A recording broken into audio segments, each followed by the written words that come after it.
Kamala tazaru tawba wal islah ngabo kirindi n'okwemenya n'okulongoosa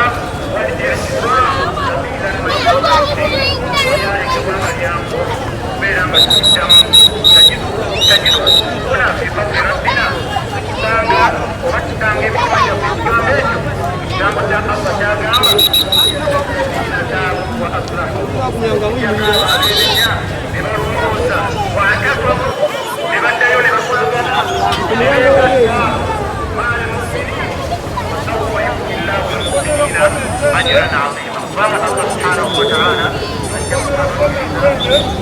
إلى قيامة اللهم صل على محمد وعلى آله وصحبه أجمعين.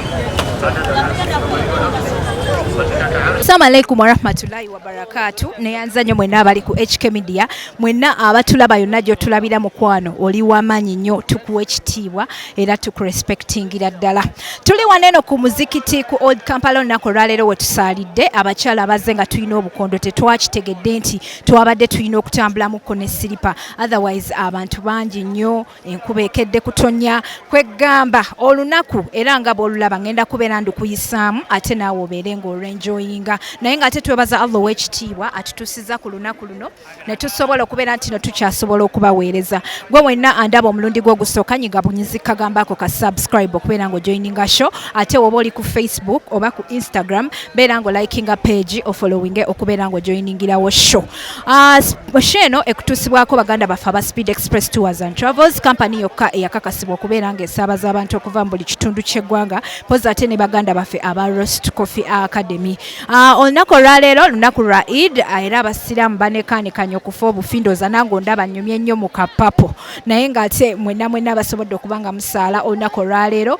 Katonda abasobozesezza, tumwebaza alhamdulillahi rabbil alamiina. Nyongera okubeera nga mbeebaza mwenna abarockingidde ku channel eno, mwenna abatulaba yonna gye mutulabira, abasiraamu bambi mwebale nnyo okusiiba, naddala abakyala kubanga okusiiba mu bakyala kuyina engeri gye kukaluba. Naye ate kyensaba kwe kubeera nti no tubeere nga tweyongerayo mu mbeera zaffe ez'ekisiibo, tuleme okwonooneka. Ku TikTok okwo nawulirako juzi omuvubuka agamba nti kati ekisiibo kizze tugenda laba obututtwa, tugenda laba obuswayiri. Banaye bakyala nsaba ate tubeere nga twebeereramu, ate empisa zaffe tubeere nga tuzongerayo yadde nga n'ekisiibo kiwedde. Ngenda kubeera nkutambuzaamuko nnyongere okukulaga omusiraamu bw'akwajjiza olunaku olwaleero. Essanyu liyitirivu nnyo waneno ku Old Kampala. Eswala tugisadde essaawa zibadde 3 zennyini, ate nga ffe ndooza tusaalidde wabweru tuyingidde luvannyuma lwa nsonga nti abantu babadde bayitirivu nnyo, jamu abadde mungi nnyo, ate nga n'enkuba yakedde kutonnya. So ngenda kubeera nnyongera okwongerayo olunaku olwaleero, nnyongere nkulage ku basiraamu oba oli awo tufuneyokko ne kubamu batubuulire ekisiibo bakiyiseemu batya. Baagaliza Idi ennungi, Idi Mubarak bantu bange, Idi Mubarak.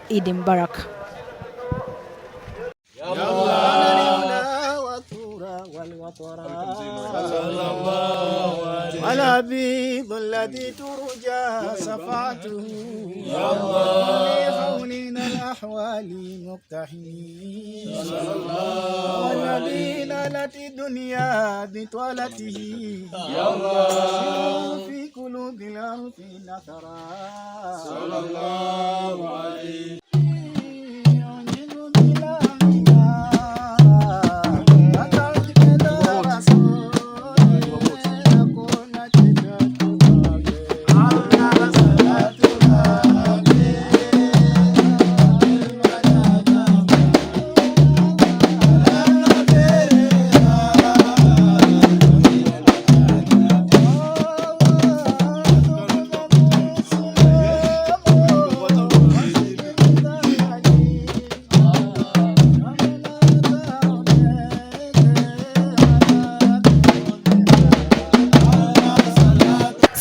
Warahmatullahi wabarakatuh. Jentambulidde nate gye nsanze Zubedo ono. Assalamu alaikum. Wa alaikum salaam. Onyumye nnyo. Ebale kusiima.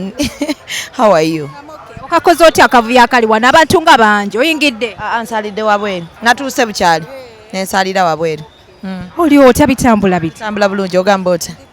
Umwe kukoze bulungi ngolayika bulungi. Sawumu si kizibu. Tubeera tugyeyagaliramu. Webale kunyerera. Engeri kati gye tumaze okusiiba. Omwana omuwala ali eyo. Kiki omukubiriza? Tusigale nga bwe tubadde.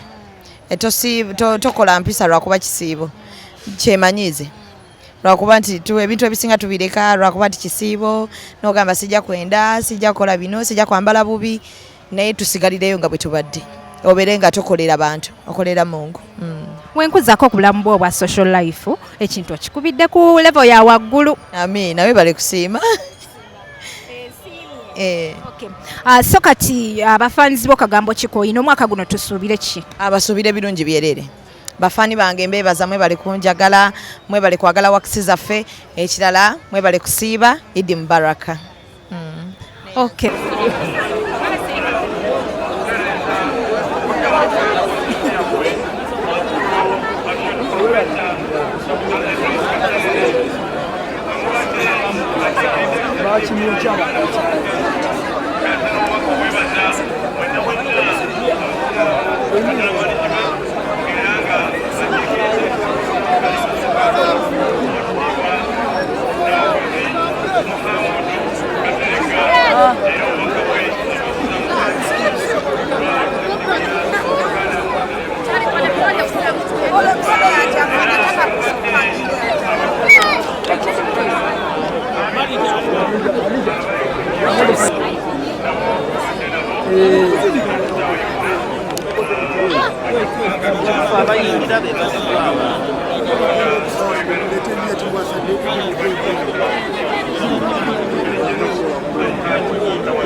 aba Speed Express Tours and Travels company yokka yakakasibwa okubeera ng'esaabaza abantu okuva mu buli kitundu ky'eggwanga yekutuusaako sheno ate nga bano bakolera visa esinga okubeera ennungi nekutwala e Dubai ng'ate eri discounted. Tulina packages abasiraamu ne mwezi guno eno ogutandika era packages zammwe ez'okugenda e Dubai zikyali constant, tetunaba zikyusaamu, ka discount tukyakabaweeredde ddala, so beera nga ogendayokko bw'oba oli mu Dubai awo ng'oyagala kujja Uganda oba oyagala kola visa change, basangibwa ku Banias Metro Square opposite ekizimbe kiyitibwa Daily Tower room 202. Poza ate bw'oba oli Uganda wetulinnyawo ku Uganda House B Wing okuliraana Dahabshil Exchange. Mwenna abali mu Abu Dhabi Speed Express gyeri toyina ky'ogigamba. Tusangibwawo ku Electro Street okuliraana ADCB headquarters. Ate bw'obanga oli Rwanda nayo twatuukayo dda awo ku MP's Plaza beera ng'otunoonyaako ate tubeere nga tukuwa services zaffe ez'enjawulo. Tukola hotel booking, tukola transportation, tulina agent banking, tulina ebintu bingi nnyo.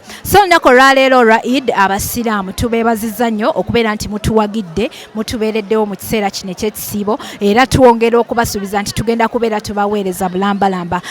Poza ate nga ne baganda baffe aba Roast Coffee Academy nabo batweyungako dda ate nga bano be bakafulu mu kutendeka abaana ba baristas. Ba baristas be ba coffee makers, bano abakolera kakaawa. Okyasobola okubeera entrepreneur n'okola coffee shop eyo oba oyinza okujja n'osoma n'ogenda e Dubai n'ofuna omulimu ogw'amaanyi. Academy eno weeri waneeno e Uganda ate ng'esangibwawo ku Najjanankumbi. Muleete abaana abazadde ate babeere nga babalabangula bulungi nnyo. Poza ate ne mu Abu Dhabi otusangayo ne Dubai wetuli bulambalamba. Njagala okubeebazaako bakwano mwenna abasadde, mwenna abasiibye, mwenna abampagidde okuva gye natandikira, abantu mwenna abansupportinga, mwenna abanjagala bakwano nti thank you so much. Ngenda kubeera nkwongerayo olunaku olwaleero, nyongera kukulagako ku mbeera bwefaanana, omuzikiti engeri gye gufaanana, ate mpozi n'oluvannyuma tujja kubeera tusisinkana mu shows endala. Assalamu alaikum warahmatullahi wabarakatuh.